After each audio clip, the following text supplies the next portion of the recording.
नमस्कार साथियों, सुदृष्टि PCS classes में आप सभी का हार्दिक स्वागत है। तो मित्रों, भारतीय राज्य व्यवस्था को हम पढ़ रहे थे। इंडियन पॉलिटी आप कह सकते हैं या कॉन्स्टिट्यूशन ऑफ इंडिया। यहाँ पर मित्रों कल की क्लास में हमने प्रस्तावना को डिस्कस किया, प्रेम्बल को, और उससे संबंधित जितने भी महत्वपूर्ण प्रीवियस ईयर क्वेश्चंस थे जो आपके यूपीएससी या पीसीएस की परीक्षा में पूछे गए हैं, उनको यहाँ पर हमने डिस्कस किया। आज की क्लास में मित्रों हम एक बहुत ही महत्वपूर्ण टॉपिक पढ़ेंगे जिसे हम संविधान संशोधन के नाम से जानते हैं, कॉन्स्टिट्यूशनल अमेंडमेंट के नाम से जानते हैं। तो आप कह सकते हैं भारतीय संविधान के भाग 20 में संविधान संशोधन से संबंधित प्रावधान दिए गए हैं। विगत वर्षों की अगर परीक्षाएं जो आपकी हुई उनके प्रश्न पत्र को आप देखें तो वर्ष 2022, 23, 24 यूपीएससी के पेपर में आप देखेंगे कि लगातार इस पर्टिकुलर टॉपिक से क्वेश्चंस पूछे गए हैं। पीसीएस की जो हाल ही में परीक्षाएं हुई हैं, प्रारंभिक परीक्षा, उसमें भी आपको ऐसे प्रश्न देखने को मिलेंगे। अब जो आपकी परीक्षा का स्तर है, चाहे जो भी परीक्षा हो रही हो, है ना, अभी आप देखेंगे लेटेस्ट में इवन यूपी SSSC भी जो परीक्षाएं कंडक्ट कर रहा है उसमें भी प्रश्नों का स्तर वो अब बिल्कुल ही इन्हेंस कर दिया गया है। तो आरओ में कहाँ पर स्तर होगा, आपको पता है कि पीसीएस से भी कहीं ना कहीं जो टफ होता है वो आरओ का पेपर होता है। तो आपकी जो आगामी परीक्षा है आरओ की, जो कि 27 जुलाई को प्रस्तावित है, उसके लिए ये सेशन अति महत्वपूर्ण है क्योंकि यहाँ पर ज़्यादातर उन्हीं प्रश्नों को यहाँ रखा गया है जो आपके यूपीएससी में पूछे गए हैं और वही आपके परीक्षा का इस वक्त स्तर है। तो चलिए प्रारंभ करते हैं। पहला प्रश्न आप सभी के सम्मुख है। यूपीएससी 2024 मोस्ट इंपॉर्टेंट है। आईएएस की वर्ष 2024 की जो परीक्षा हुई थी उसमें प्रश्न पूछा गया था अभी हाल ही में, मतलब सबसे लेटेस्ट क्वेश्चन है ये। संविधान 71वां संशोधन अधिनियम 1992 संविधान की 8वीं अनुसूची में निम्नलिखित में से किस भाषा को शामिल करने के लिए संशोधन करता है? तो ये आपसे पूछा जा रहा है कि 71वें संविधान संशोधन अधिनियम 1992 के द्वारा इनमें से कौन सी भाषा 8वीं अनुसूची में जोड़ी गई थी? कोंकणी, मणिपुरी, नेपाली या मैथिली? मैं चाहूंगा कमेंट बॉक्स में अपना कमेंट जरूर लिखें, है ना। तो इसको एक रिवीजन सेशन भी लें, मोस्ट इंपॉर्टेंट है आगे आने वाली आपकी आरओ की परीक्षा के लिए। तो मित्रों, तो इस प्रश्न को करने से पहले एक ओवरव्यू लेते हैं कि 8वीं अनुसूची क्या है और इसमें कौन कौन सी भाषाएं जोड़ी गई हैं और कौन कौन से अमेंडमेंट के थ्रू उन्हें जोड़ा गया है। तो सबसे पहले अगर हम 8वीं अनुसूची की बात करें, है ना, 8th शेड्यूल की हम बात कर लेते हैं। 8th शेड्यूल, तो यहां पर मित्रों आप देखेंगे कि मूल संविधान में, मोस्ट इंपॉर्टेंट है, इसको याद रखिएगा, मूल संविधान में मतलब जब कोई भी अमेंडमेंट नहीं हुआ था तब 8वीं अनुसूची में कितनी भाषाएं जोड़ी रखी गई थी या जोड़ी गई थी? तो आप कह सकते हैं कि 8वीं अनुसूची में कुल 14 भाषाएं थी, है ना, कुल 14 भाषा थी। इस वक्त अगर पूछा जाए कितनी भाषाएं हैं 8वीं अनुसूची में, तो आप कह सकते हैं कुल 22 भाषाएं। अब 14 से 22 हुई हैं, इसका मतलब संविधान में संशोधन हुआ होगा, बहुत सारे अमेंडमेंट्स होंगे बीच में। तो एक एक करके देखते हैं। पहले तो ये याद रखिए कि इन 14 भाषाओं में जो मोस्ट इंपॉर्टेंट है याद रखना कि कौन नहीं था और कौन था। तो 3 भाषा में बहुत कंफ्यूजन होता है। एक आपका है हिंदी, ये आपका था, फिर आपका है उर्दू, ये भी आपका था, और तीसरा है आपका संस्कृत, तो ये भी आपका था। कौन नहीं था? तो मोस्ट इंपॉर्टेंट है, अभी याद कर लीजिए, अंग्रेजी।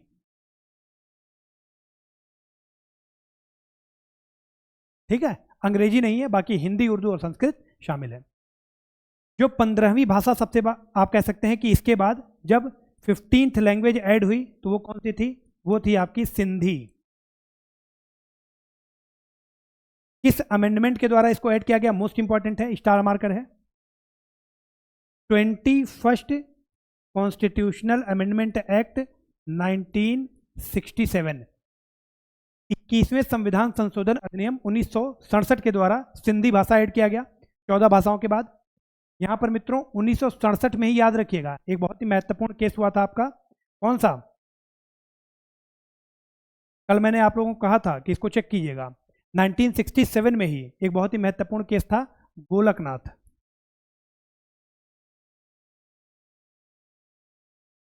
ठीक है, तो चीजों को इसी तरह रिलेट करके याद करते हुए चलिए।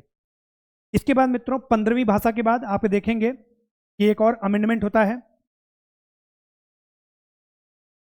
तो यहां पर लिखते हैं 21वें के बाद 71st कॉन्स्टिट्यूशनल अमेंडमेंट एक्ट 1992, और इसमें 3 भाषाएं और जोड़ी जाती हैं। ठीक है, वो 3 भाषाएं कौन सी हैं? तो आप कह सकते हैं कोंकणी, मणिपुरी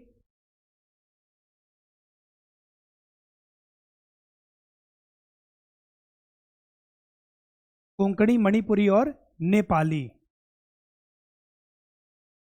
ये 3 भाषाएं ऐड हुई 71वें संविधान संशोधन अधिनियम 1992 के द्वारा।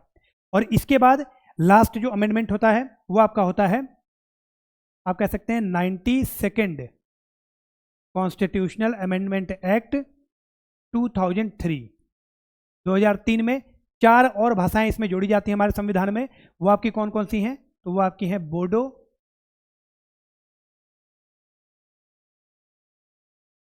डोगरी,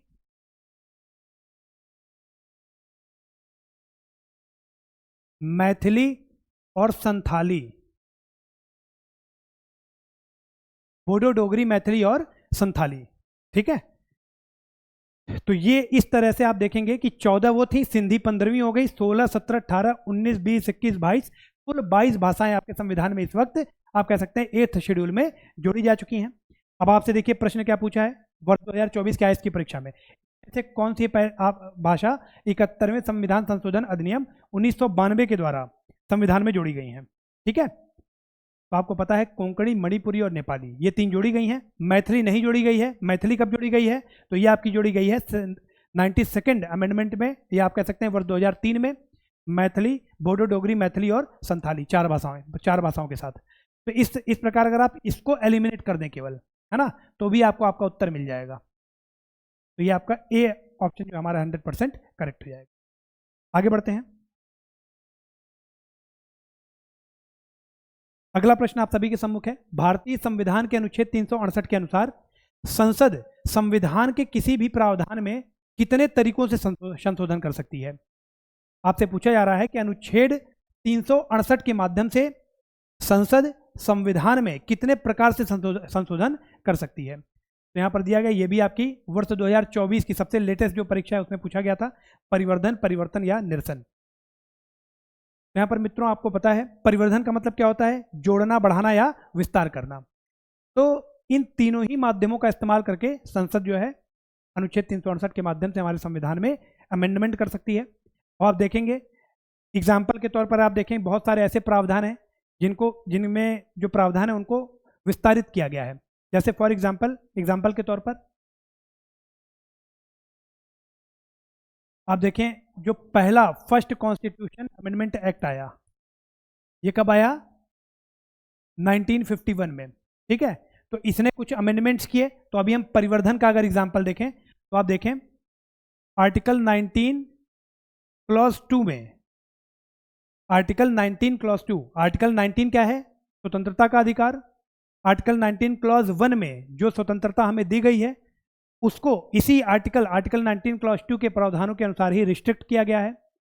रिस्ट्रिक्ट करने के जो ग्राउंड्स हैं, है ना, पहले वो 4 ग्राउंड थे, बाद में इसमें इस संविधान संशोधन अधिनियम के द्वारा 3 और ग्राउंड जोड़ दिए गए, है ना। सिक्योरिटी ऑफ द स्टेट आप कह लीजिए, morality decency, contempt of court और डिफेमेशन, ये 4 ग्राउंड पहले मेंशन थे, बाद में 3 ग्राउंड और जोड़ दिया गया। Incitement of an offence, public order, incitement of an offence, public order और friendly relation with the foreign state, मतलब विदेशी राज्यों के साथ मैत्रीपूर्ण संबंध, अपराध उद्दीपन और लोक व्यवस्था, ये 3 नए आधार और जोड़ दिए गए। तो एक तरीके से परिवर्धन ही तो हो गया एक अमेंडमेंट के माध्यम से। ठीक है, इसी प्रकार बहुत सारे ऐसे प्रावधान हैं जिसमें परिवर्तन किया गया है। एग्जाम्पल के तौर पर आप 42वां और 44वां जो संविधान संशोधन अधिनियम था उसको उठा करके देख लें। और इसी प्रकार बहुत सारे ऐसे प्रावधान हैं जिनका निरसन भी हुआ है, जिनको हमेशा के लिए ओमिट भी किया गया है।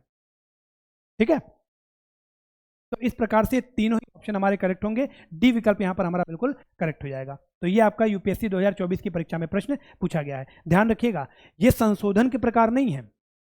संविधान के अनुसार संसद संविधान में कितने प्रकार से परिवर्तन कर सकता है या कितने प्रकार से संशोधन कर सकता है, ये वो प्रश्न है। अगर संशोधन के प्रकार आपसे पूछा जाए, है ना, कि संशोधन कितने प्रकार से हो सकता है, तो यहां पर आप ध्यान दीजिए।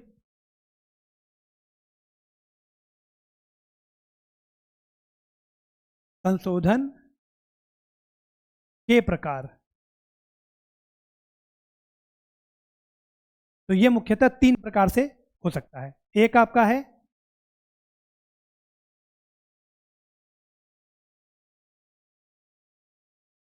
साधारण बहुमत, एक है आपका विशेष बहुमत, और एक है आपका विशेष बहुमत प्लस आधे राज्यों की सहमति। आधे राज्यों की सहमति, ठीक है। तो इस प्रकार से आप देखें कि संशोधन कितने प्रकार से हो सकता है, वो 3 प्रकार से। एक आपका हो गया साधारण बहुमत, एक आपका हो गया विशेष बहुमत, और एक आपका हो गया विशेष बहुमत प्लस आधे राज्यों की संतुति या सहमति। अब यहां पर जो अनुच्छेद 368 है, जो अनुच्छेद 368 है, ध्यान दीजिएगा, अगर हम अनुच्छेद 368 की बात करें, आर्टिकल 368, तो उसमें आर्टिकल 368 में इनमें से किन विधियों का उल्लेख किया गया है, तो आप कह सकते हैं इन दोनों का, ठीक है। विशेष बहुमत और विशेष बहुमत प्लस आधे राज्यों की सहमति, इनके द्वारा जो संशोधन होगा वो आर्टिकल 368 के द्वारा संविधान का संशोधन माना जाएगा। टेक्निकली या तकनीकी रूप से आप कह सकते हैं कि जो साधारण बहुमत है, जो आपका साधारण बहुमत है, यह आर्टिकल 368 के तहत संविधान का संशोधन नहीं माना जाता है। अब प्रश्न इसमें से कैसे बन सकते हैं, अभी आगे एक प्रश्न रखा गया है, तब इस पर हम चर्चा करेंगे। तो यह प्रश्न आपका क्लियर हो गया होगा। आगे चलते हैं। अगला प्रश्न आप सभी के सम्मुख है, भारत में निम्नलिखित में से किस संवैधानिक संशोधन को व्यापक रूप से मौलिक अधिकारों की न्यायिक व्याख्याओं पर काबू पाने के लिए अधिनियमित किया गया माना जाता है? तो यूपीएससी 2023 में प्रश्न आपसे पूछा गया है कि इनमें से किस संविधान संशोधन को न्यायालय द्वारा मौलिक अधिकारों की जो न्यायिक व्याख्या की जाती है उसके ऊपर लागू पाने वाला संशोधन माना गया है। तो मित्रों यहाँ पर 4 विकल्प आपको दिए गए हैं, मैं चाहूंगा कमेंट बॉक्स में कमेंट करें। पहला ऑप्शन बिल्कुल आपका करेक्ट हो जाएगा। जो पहला संविधान संशोधन हुआ था वो आपका फर्स्ट कॉन्स्टिट्यूशन अमेंडमेंट, ये आपका 1951 में हुआ था, 1951 में। अब इसके पीछे एक बहुत ही इंटरेस्टिंग कहानी है, स्टोरी है, उसको आप जरूर सुने। 1951 में जो मद्रास गवर्नमेंट है, 1951 में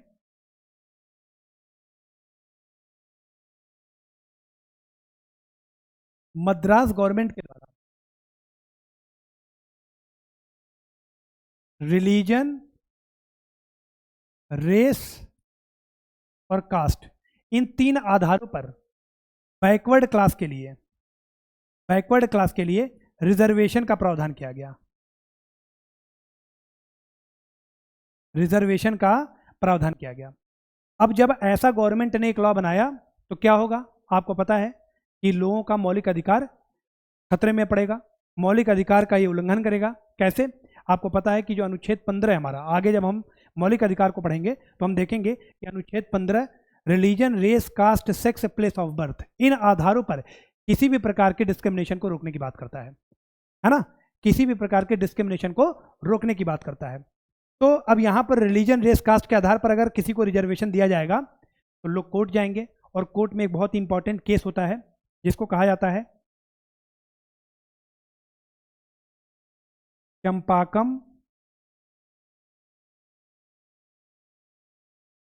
दोराईराजन बनाम मद्रास राज्य, और ये केस आपका होता है 1951 में, ठीक है। और इस केस में सुप्रीम कोर्ट ने मद्रास गवर्नमेंट के इस एक्ट को अनुच्छेद 15 क्लॉज 1 और अनुच्छेद 29 क्लॉज 2 का उल्लंघन माना। अब सुप्रीम कोर्ट ने जो इंटरप्रिटेशन दिया है ना, उसके अनुसार ये अनकॉन्स्टिट्यूशनल हो गया। क्यों? क्योंकि ये वॉयलेट कर रहा था आर्टिकल 15 क्लॉज 1, आर्टिकल 15 क्लॉज 2 और आर्टिकल 29 क्लॉज 2 को, ठीक है। Protection of interest of minorities, ये आपके अनुच्छेद 29 में दी गई हैं। और आर्टिकल 15 आप देखेंगे religion, race, caste, sex, place of birth, इन आधारों पर किसी भी प्रकार के डिस्क्रिमिनेशन को प्रोहिबिट करने की बात करता है। ठीक है, तो अब इसी कोर्ट के इसी इंटरप्रिटेशन को नलीफाई करने के लिए पार्लियामेंट ने क्या किया, एक अमेंडमेंट इंट्रोड्यूस किया, फर्स्ट कॉन्स्टिट्यूशनल अमेंडमेंट एक्ट 1951। जो पहला संविधान संशोधन अधिनियम हुआ 1951 का, वो इसी को नलीफाई करने के लिए हुआ, कोर्ट के इसी इंटरप्रिटेशन को कि ये मद्रास गवर्नमेंट का ये एक्ट अनकॉन्स्टिट्यूशनल है क्योंकि आर्टिकल 15 और आर्टिकल 29 को ये वायलेट कर रहा है। तो जो फर्स्ट कॉन्स्टिट्यूशन अमेंडमेंट एक्ट आया, उसने आप देखेंगे आर्टिकल 15 में एक क्लॉज जोड़ा, आर्टिकल 15 क्लॉज 4। और आर्टिकल 15 क्लॉज 4 में क्या लिखा हुआ था, जो कि किसके माध्यम से आया, पहले संविधान संशोधन के माध्यम से। उसमें लिखा था कि nothing in this article, nothing in this article मतलब nothing in article 15 and clause 2 of article 29 prevent the state from making any special provision regarding socially and educationally backward classes, SC and ST।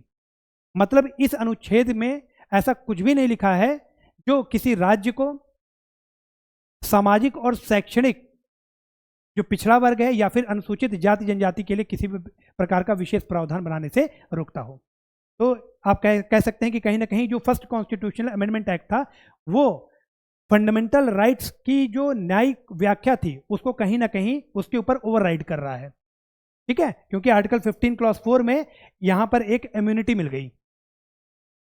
तो इस प्रकार से आप देखेंगे कि पहला संविधान संशोधन अधिनियम जो था वो संवैधानिक व्यापक रूप से मौलिक अधिकारों की न्यायिक व्याख्याओं पर काबू पाने के लिए एक अधिनियमित या अधिनियम माना जाता है। ठीक है, इसी में आप देखेंगे और भी एग्जाम्पल्स हैं, जैसे आपका आर्टिकल 19 में आप देखें, आर्टिकल 19 क्लॉज 2 वाली बात मैंने आपको अभी बता दी है कि आर्टिकल 9(2) में, आर्टिकल 19 क्लॉज 2 में, article 19 clause 1 sub clause A में प्रोवाइडेड जो फंडामेंटल राइट है, fundamental right of freedom of speech and expression, है ना, वाक और अभिव्यक्ति की जो स्वतंत्रता है उसको प्रतिबंधित किया गया है अनुच्छेद 19 क्लॉज 2 में, और वहां पर जो आधार हैं उनको बढ़ा दिया गया। ठीक है, पहले संविधान संशोधन अधिनियम के माध्यम से। आगे बढ़ते हैं, अगला प्रश्न आप सभी के सम्मुख है, निम्नलिखित कथनों पर विचार करें। यूपीएससी 2022 में प्रश्न आपका पूछा गया है। संविधान में संशोधन करने वाले विधेयक के लिए भारत के राष्ट्रपति की पूर्व संस्तुति की आवश्यकता होती है। क्या होती है? जब कोई संविधान संशोधन विधेयक भारत के राष्ट्रपति के समक्ष प्रस्तुत किया जाता है तो भारत के राष्ट्रपति के लिए उस पर अपनी सहमति देना अनिवार्य होता है। और अगला है कि संविधान संशोधन विधेयक को लोकसभा और राज्यसभा दोनों के द्वारा विशेष बहुमत से पारित किया जाना चाहिए और संयुक्त बैठक का कोई प्रावधान नहीं है। तो अब संविधान संशोधन विधेयक जो होता है उसके बारे में कुछ महत्वपूर्ण बातें हैं, उसको आप लोग देख लें।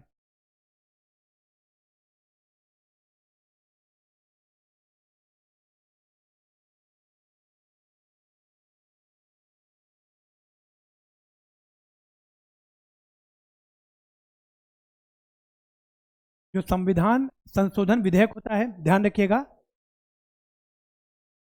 उसको राष्ट्रपति की प्रायर रिकमेंडेशन की आवश्यकता नहीं होती है ना, राष्ट्रपति की पूर्व स्वीकृति पर वो पेश नहीं किया जाता है। राष्ट्रपति की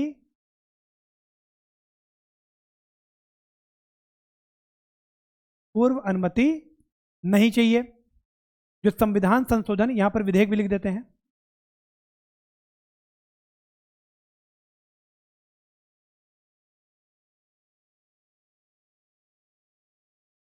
जो संविधान संशोधन विधेयक है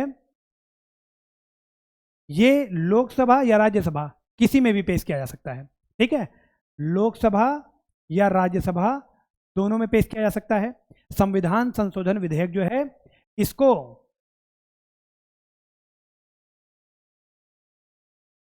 प्राइवेट मेंबर या मिनिस्टर, मंत्री कोई भी पेश कर सकता है। प्राइवेट मेंबर या मिनिस्टर, है ना, प्राइवेट मेंबर या मंत्री, इनमें से कोई भी इसे पेश कर सकता है संविधान संशोधन विधेयक को। इसके बाद लोकसभा और राज्यसभा में अलग अलग इसको विशेष बहुमत से पास कराना होता है। लोकसभा और राज्यसभा में अलग अलग विशेष बहुमत के द्वारा, विशेष बहुमत के द्वारा इसे पास कराना होता है। विशेष बहुमत क्या होता है? तो आप कह सकते हैं 2/3 members of total membership of the house present and voting, present and voting, ये आपका विशेष बहुमत होता है, स्पेशल मेजोरिटी। इसके अलावा जो संविधान संशोधन विधेयक है, इसमें ज्वाइंट सिटिंग का कोई प्रावधान नहीं होता है। लोकसभा और राज्यसभा की संयुक्त बैठक नहीं बुलाई जा सकती, बुलाई जा सकती। मतलब क्या हुआ कि अगर लोकसभा ने किसी संविधान संशोधन विधेयक को पास भी कर दिया है और राज्यसभा ने यदि उसको पास नहीं किया है तो वहीं पर ड्रॉप हो जाएगा। ठीक है। राष्ट्रपति की अगर शक्तियों की बात करें तो राष्ट्रपति इस पर किसी भी प्रकार का वीटो पावर यूज नहीं कर सकता, वीटो पावर यूज नहीं कर सकता। वीटो पावर में आप देखेंगे कि जो सस्पेंसिव वीटो है उसके थ्रू वो रिकंसिडर के लिए भी इसे नहीं भेज सकता, या फिर पॉकेट वीटो का इस्तेमाल नहीं कर सकता। ठीक है, किसी भी प्रकार का वीटो पावर इसमें राष्ट्रपति इस्तेमाल नहीं कर सकता। राष्ट्रपति को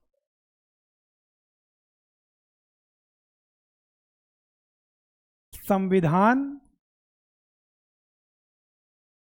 संशोधन विधेयक पर सहमति देनी पड़ती है, सहमति देनी होगी। मतलब ये चीज क्या है? ये चीज अनिवार्य है, ध्यान रखिएगा, ये अनिवार्य है। अगर संविधान संशोधन विधेयक है तो राष्ट्रपति को उस पर अपनी सहमति देनी ही पड़ेगी।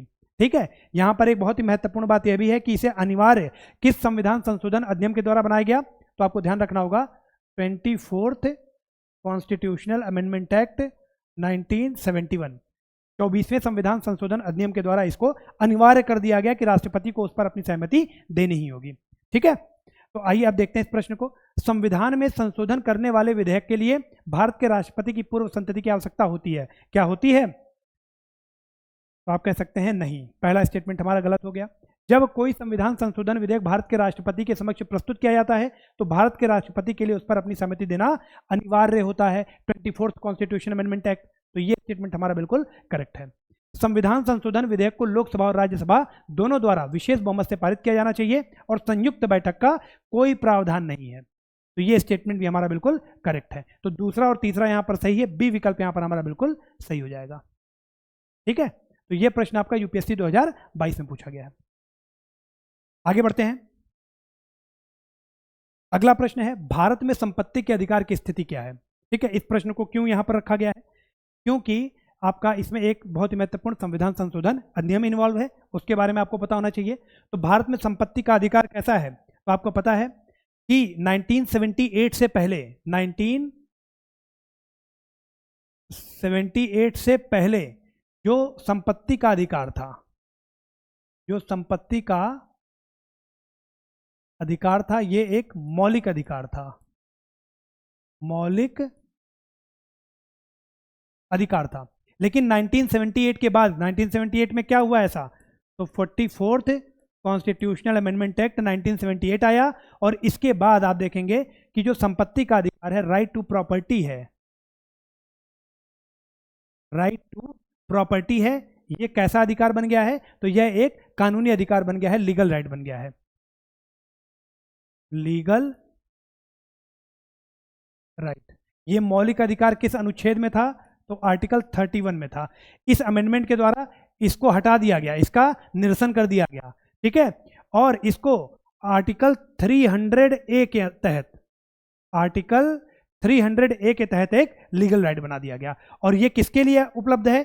नागरिकों के लिए उपलब्ध है या सभी के लिए? तो आप कह सकते हैं कि ये अधिकार जो है वो सभी के लिए उपलब्ध है, सभी के लिए।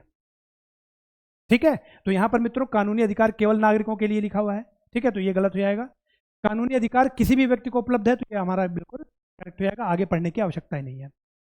ठीक है, तो यूपीएससी 2021 में प्रश्न आपका पूछा गया था। आगे बढ़ते हैं। अगला प्रश्न आपका यहाँ पर लिखा हुआ है, what is the position of right to property. अच्छा, ये वही क्वेश्चन है। अगला प्रश्न है, भारत के संविधान में 9वीं अनुसूची किसके प्रधानमंत्रित्व काल में लागू की गई थी। तो यहां पर 9th शेड्यूल की बात हो रही है। ठीक है, और 9th शेड्यूल को किस अमेंडमेंट के माध्यम से कॉन्स्टिट्यूशन में जोड़ा गया, यदि ये आपको पता चल जाए, उसका ईयर पता चल जाए, तो आप बता दोगे कि प्रधानमंत्री कौन था। तो जो 9th शेड्यूल है, ध्यान दीजिएगा, मूल संविधान में 8 अनुसूचियां थी। ठीक है, मूल संविधान में कुल 8 अनुसूचियां थी। उसके बाद 9वीं अनुसूची जोड़ी गई। जो 9th शेड्यूल था वो आपका जोड़ा गया फर्स्ट कॉन्स्टिट्यूशनल अमेंडमेंट एक्ट 1951 के द्वारा, मतलब 1951 में जोड़ा गया। आंसर आपको मिल गया होगा। आंसर क्या होगा, पंडित जवाहरलाल नेहरू। ये ऑप्शन यहाँ पर करेक्ट हो जाएगा। यूपीएससी 2019 का प्रश्न है। आगे भी देख लेते हैं। 9वीं के बाद आप देखेंगे 10वीं अनुसूची जोड़ी गई कब, तो ये आपका जोड़ा गया 52nd कॉन्स्टिट्यूशनल अमेंडमेंट एक्ट 1985 के माध्यम से। इसके बाद आपको पता है 11वीं, जो कि आपकी थी पंचायती राज इंस्टीट्यूशंस, है ना। और ये आपका कब जोड़ा गया, तो ये आपका जोड़ा गया 73वें संविधान संशोधन अधिनियम 1992 के द्वारा, 73rd 1992 के द्वारा। और उसके बाद 12वीं अनुसूची आपकी जोड़ी गई। ठीक है, जो कि आपकी बात करती है म्यूनिसिपैलिटीज़ की, 74th अमेंडमेंट के द्वारा, जो कि 1992 में ही हुआ था। तो ये 8 मूल संविधान में 8 अनुसूची थी। उसके बाद आपकी ये अनुसूचियां हमारे संविधान में आप देखेंगे कि सब्सिक्वेंट अमेंडमेंट्स के द्वारा जोड़ी गई हैं। इसके बाद मित्रों अगर 9वीं अनुसूची की हम बात करें तो ध्यान रखिएगा, जो 9वीं अनुसूची है ना, इससे संबंधित एक बहुत ही महत्वपूर्ण केस भी है। इसको भी आप देख लें, है ना। केस का नाम है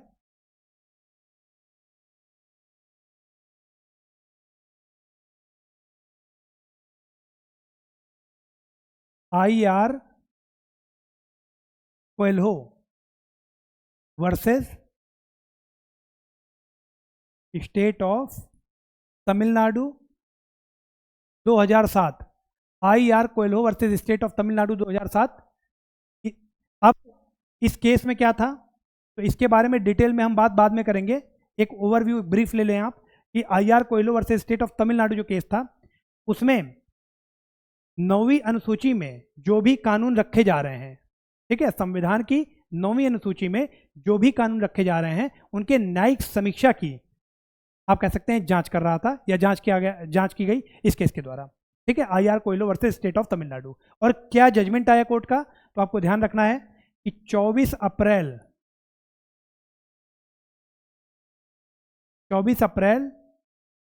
1973 क्या हुआ था इस दिन, तो आप कहेंगे केशवानंद भारती केस का लैंडमार्क जजमेंट आया।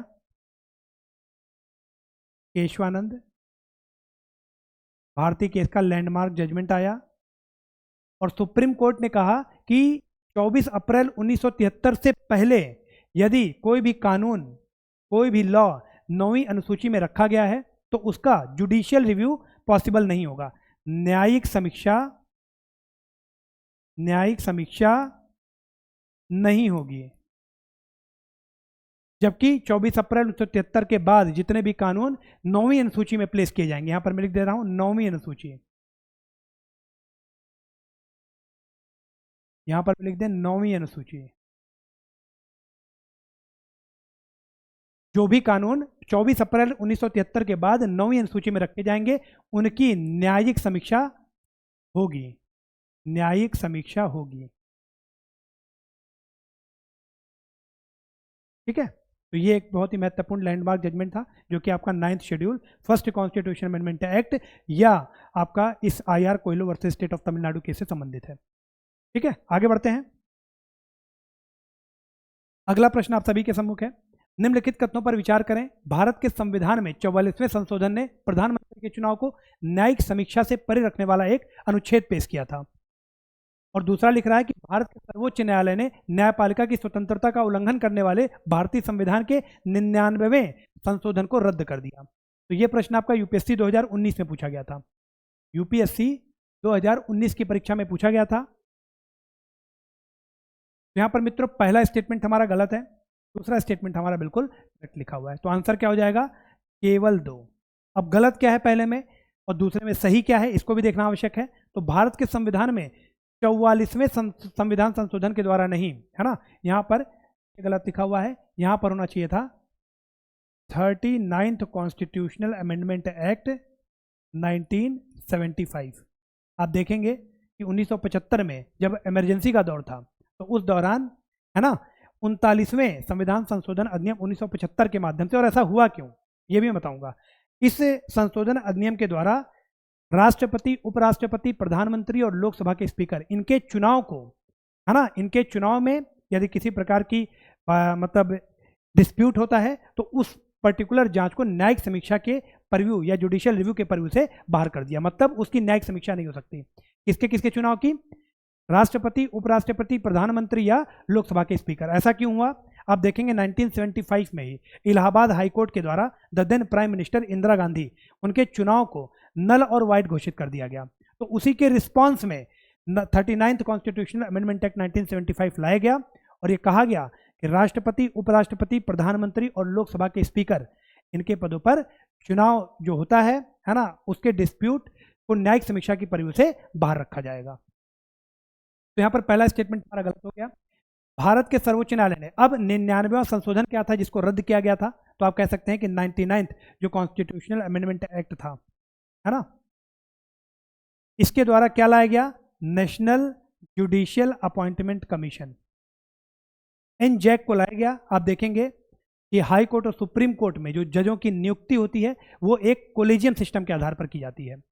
कोलेजियम सिस्टम को रिप्लेस करने के लिए ही यहाँ पर 99th कॉन्स्टिट्यूशनल अमेंडमेंट एक्ट लाया गया और एनजैक की स्थापना की गई। लेकिन आप देखेंगे कि कोर्ट के द्वारा इसको अनकॉन्स्टिट्यूशनल बोला गया और इन दोनों को ही रद्द कर दिया गया। कारण क्या था? कि जो जुडिशरी का इंडिपेंडेंस है और जो सेपरेशन ऑफ पावर है, ये दो चीज यहां पर कॉम्प्रोमाइज हो रही थी। ठीक है, तो इस प्रकार से दूसरा स्टेटमेंट हमारा करेक्ट है, पहला गलत है, तो बी ऑप्शन यहां पर हमारा करेक्ट हो जाएगा। आगे बढ़ते हैं। अगला प्रश्न है, निम्नलिखित कथनों पर विचार करें। तो ये आपका यूपीएससी 2018 में प्रश्न पूछा गया है। भारत की संसद किसी विशेष कानून को भारत के संविधान की 9वीं अनुसूची में रख सकती है? बिल्कुल रख सकती है। संसद सब कुछ कर सकती है, संसद सब कुछ कर सकती है। ठीक है, एक याद कर लीजिए, संसद, पार्लियामेंट कैन डू एनीथिंग। ठीक है, तो भारत की संसद बिल्कुल कर सकती है। 9वीं अनुसूची में रखे गए कानून की वैधता की किसी भी अदालत द्वारा जांच नहीं की जा सकती है और इस पर कोई भी निर्णय नहीं दिया जा सकता है। तो अभी इससे पहले एक केस हम लोगों ने पढ़ा, IR Coelho versus state of Tamil Nadu case 2007। उसमें हमें क्या पता चला? 24 अप्रैल 1973 से पहले जो कानून रखे गए हैं 9वीं सूची में, उनका जुडिशियल रिव्यू नहीं होगा, लेकिन 24 अप्रैल 1973 के बाद जो कानून रखे गए हैं उनका जुडिशियल रिव्यू संभव है। इसलिए ये स्टेटमेंट गलत हो जाएगा, पहला सही होगा। इसलिए आप कह सकते हैं कि ए ऑप्शन यहां पर हमारा बिल्कुल करेक्ट हो जाएगा। IAS 2018 की परीक्षा में प्रश्न आपसे पूछा गया था। आगे बढ़ते हैं। अगला प्रश्न है, भारतीय संविधान के अनुसार निम्नलिखित विषयों के संविधान संशोधन के लिए कम से कम आधे राज्य विधानसभाओं की सहमति की आवश्यकता होती है ना। यह प्रश्न आपका लोअर पीसीएस 2004 में पूछा गया था। मतलब यहां पर पूछा जा रहा है कि इनमें से किस कार्य को करने के लिए या किस कार्य को करने में विशेष बहुमत प्लस आधे राज्य की भी सहमति लेनी होगी। संविधान का संघीय प्रावधान, सुप्रीम कोर्ट के अधिकार, संविधान संशोधन की प्रक्रिया, नए राज्यों का गठन या राज्यों की सीमाओं नामों में परिवर्तन, है ना। तो इसको भी आप देख लें। इससे पहले हम लोगों ने यहाँ पर बात की थी संशोधन के प्रकार में 3 प्रकार के बहुमत की। ठीक है, तो यहाँ पर आप ध्यान रखिएगा, साधारण बहुमत से कौन कौन से काम किए जा सकते हैं।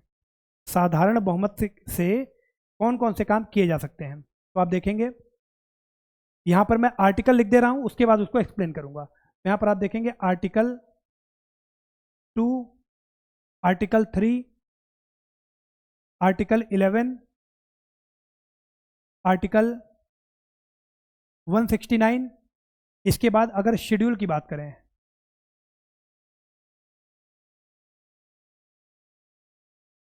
तो यहां पर एक नंबर याद कर लीजिए, 12,568।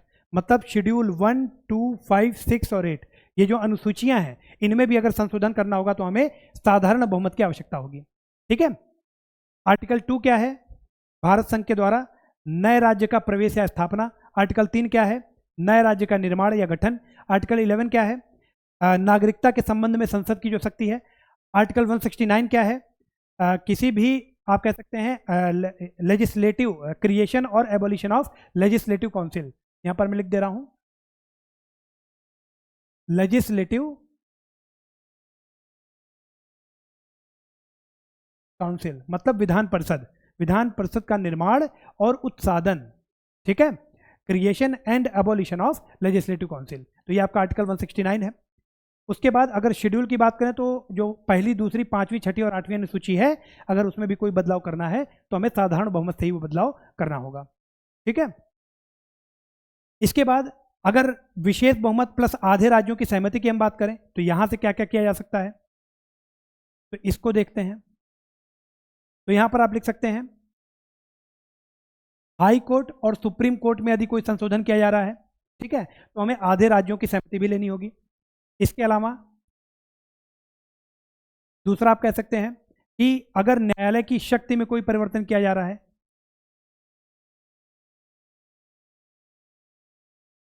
तो भी हमें आधे राज्यों की सहमति लेनी पड़ेगी। तीसरा, यहां पर मैं आर्टिकल लिख दे रहा हूं, आर्टिकल 54 और आर्टिकल 55, अगर इनमें कोई बदलाव किया जा रहा है। अनुच्छेद 54 क्या है? तो आप कह सकते हैं इलेक्टोरल कॉलेज, निर्वाचक मंडल, निर्वाचक मंडल किसका? तो आप कह सकते हैं राष्ट्रपति का। राष्ट्रपति का जो चुनाव होता है उसमें जो निर्वाचक मंडल होता है, इलेक्टोरल कॉलेज होता है ना, उसमें अगर कोई बदलाव करना है तो भी हमें विशेष बहुमत रखना होगा और आधे राज्यों की सहमति लेनी होगी। विशेष बहुमत कितना है? तो ये मैंने आपको बता दिया है। विशेष बहुमत कितना है? तो आप कह सकते हैं 2/3 of total membership of the house present and voting, ठीक है। और उसके बाद आधे राज्यों की सहमति भी लेनी होगी इन सभी कार्यों में। इसके अलावा आप कह सकते हैं अगर संघीय ढांचे में कोई परिवर्तन करना है, संघीय फेडरल स्ट्रक्चर है हमारा, अगर उसमें कोई बदलाव करना है तो उसमें भी आधे राज्यों की सहमति लेनी पड़ेगी। आर्टिकल 55 क्या है? Manner of the election of president, जो प्रक्रिया है राष्ट्रपति के चुनाव की, जो प्रक्रिया है, चुनाव की प्रक्रिया, चुनाव की विधि, यदि इसमें कोई बदलाव करना है तो भी आधे राज्यों की संतुति हमें लेनी पड़ेगी, ठीक है। तो ये कुछ विशेष आप कह सकते हैं विशेष बहुमत प्लस आधे राज्यों की सहमति वाले प्रावधान थे। इसके अलावा अगर अनुसूची की बात करें हम, है ना, तो यहां पर आप कह सकते हैं शेड्यूल 4 और शेड्यूल 7। शेड्यूल 4 क्या है? तो आप देखेंगे राज्यसभा में सीटों का आवंटन, तो वहां पर राज्यों की सहमति लेनी होगी। और शेड्यूल 7 क्या है? तो आप देखेंगे कि distribution of power between centre and state, distribution of subjects. तो आप देखेंगे 3 लिस्ट दिए गए हैं, यूनियन लिस्ट या संघीय सूची, राज्य सूची और समवर्ती सूची। उनमें कोई बदलाव करना है तो भी हमें आधे राज्यों की सहमति लेनी पड़ेगी, ठीक है। इसके बाद अगर आपसे पूछा जाए कि विशेष बहुमत के द्वारा कौन से प्रावधान आएंगे, तो इनके अलावा जितने भी बचे वो सभी आपके विशेष बहुमत के प्रावधान है। एग्जाम्पल के तौर पर आपके most important fundamental right, DPSP और फंडामेंटल ड्यूटीज, फंडामेंटल ड्यूटीज, ठीक है। तो अब अगर इस प्रश्न को आप देखें तो संविधान का संघीय प्रावधान, तो आपको आधे राज्यों की संतुति इसमें लेनी पड़ेगी। इसको आप एलिमिनेशन के साथ करें तो एलिमिनेट कर दें नए राज्यों का गठन। नए राज्यों के गठन की बात की कहां पर की गई है?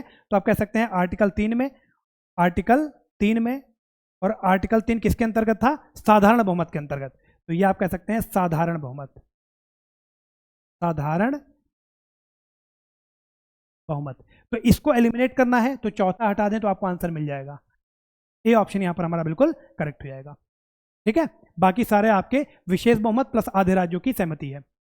आगे बढ़ते हैं। हाँ, एक चीज और छूट गई, देखिएगा, इसमें याद रखिएगा, जो विशेष बहुमत और आधे राज्यों की संतुति है, इसमें एक बहुत ही महत्वपूर्ण प्रावधान है जो कि आपका है संविधान संशोधन की प्रक्रिया इटसेल्फ, मतलब आर्टिकल 368। आर्टिकल 368 जो संविधान संशोधन है उसमें भी अगर कोई परिवर्तन हमें करना है, अनुच्छेद 368 में पार्ट 20 में, है ना, भाग 20 में, भाग 20 में जो आज हम पढ़ रहे हैं, तो उसके लिए भी हमें आधे राज्यों की संतुति आवश्यक होगी। आगे बढ़ते हैं। अगला प्रश्न है यूपीएससी 2013 में प्रश्न पूछा गया है कि भारत के संविधान में संशोधन केवल लोकसभा में विधेयक पेश करके शुरू किया जा सकता है। मैंने आपको बताया लोकसभा या राज्यसभा किसी में भी, पहला ही गलत हो गया, एलिमिनेट कीजिए तो ये गया और ये गया, ठीक है। अब 2 बचा और ना तो 1 ना 2। यदि ऐसा संशोधन संविधान के संघीय चरित्र में परिवर्तन करना चाहता है तो संशोधन को भारत के सभी राज्यों नहीं है, कितने राज्यों, आधे राज्यों, चाहे छोटे हों चाहे बड़े हों, चाहे पॉपुलेशन बड़ा हो चाहे एरिया बड़ा हो, चाहे पॉपुलेशन छोटा हो चाहे एरिया छोटा हो, ध्यान रखिएगा। ये आधे मतलब संख्या 28 राज्यों, अभी हमारे पास कितने राज्य हैं, 28 राज्य हैं, तो 14 राज्य की बात यहाँ पर की जा रही है, ठीक है। इनकी सहमति की आवश्यकता पड़ेगी। अब ये 14 कोई भी हो सकते हैं। तो यहाँ पर मित्रों आप देखेंगे कि दोनों ही गलत हैं, ये भी गलत है, ये भी गलत है, इसलिए डी विकल्प यहाँ पर हमारा बिल्कुल करेक्ट हो जाएगा। आगे बढ़ते हैं। अगला प्रश्न है यूपी, ये पीसीएस 2004 की परीक्षा में आया है। 2004 में अनुच्छेद 368 में संविधान संशोधन के 2 तरीके बताए गए हैं। अनुच्छेद 368 में बिल्कुल 2 ही तरीके हैं। क्यों? एक है आपका विशेष बहुमत और एक है विशेष बहुमत प्लस आधे राज्यों की सहमति, यही 2 तरीके हैं। साधारण बहुमत को 368 के तहत संविधान का संशोधन नहीं माना जाता है। पहला स्टेटमेंट हमारा बिल्कुल करेक्ट है। संविधान संशोधन विधेयक केवल लोकसभा में ही पेश किया जा सकता है, गलत हो गया। अब 2 को एलिमिनेट कर दीजिए, है ना, तो ये भी गया, ये भी गया और ये भी गया। आपके पास बचा क्या, बी ऑप्शन बचा, यही आपका उत्तर हो जाएगा। पीसीएस 2004 की परीक्षा में प्रश्न आपसे पूछा गया था। संविधान संशोधन विधेयक पर संसद के दोनों सदनों के बीच किसी विवाद की स्थिति में संयुक्त बैठक की कोई भी व्यवस्था नहीं है, संयुक्त बैठक नहीं बुलाई जा सकती, ठीक है। तो ये स्टेटमेंट हमारा बिल्कुल करेक्ट हो जाएगा। राष्ट्रपति संविधान संशोधन विधेयक पर वीटो नहीं लगा सकता, तो यह भी सही है। तो यहाँ पर आप देखिए 3 और 4 सही है, ठीक है। सॉरी, संविधान संशोधन विधेयक पर संसद के दोनों सदनों के बीच किसी विवाद की स्थिति में दोनों सदनों की संयुक्त बैठक अच्छा बुलाई जा सकती है लिखा गया है ना, तो यह भी गलत हो जाएगा। तो आपका 1 और 4 सही होगा, बाकी दोनों गलत हैं। तो यहाँ पर बी ऑप्शन हमारा बिल्कुल करेक्ट हो जाएगा। आगे बढ़ते हैं। तो यहाँ पर मित्रों आज का सेशन हमारा समाप्त होता है। अगर वीडियोस आपको अच्छा लग रहे हो तो वीडियो को लाइक और शेयर जरूर करें। यदि आपने चैनल को सब्सक्राइब नहीं किया है, चैनल को सब्सक्राइब कर लें। आरओ की परीक्षा तक अब डेली बेसिस पर आपको यहाँ पर हर सब्जेक्ट की वीडियोस देखने को मिलेंगी। जो मोस्ट इंपॉर्टेंट एमसीक्यूज हैं, पीवाईक्यूज हैं, उनको यहाँ पर डिस्कस किया जाएगा। एग्जाम से पहले अगर इतने पीवाईक्यूज आप देख करके जाते हो तो निश्चित तौर पर वहाँ पर बहुत सारे प्रश्न आपके आप कह सकते हो एनालिटिकल या एनालिसिस तरीके से सही हो सकते हैं। Okay friends, so thank you so much.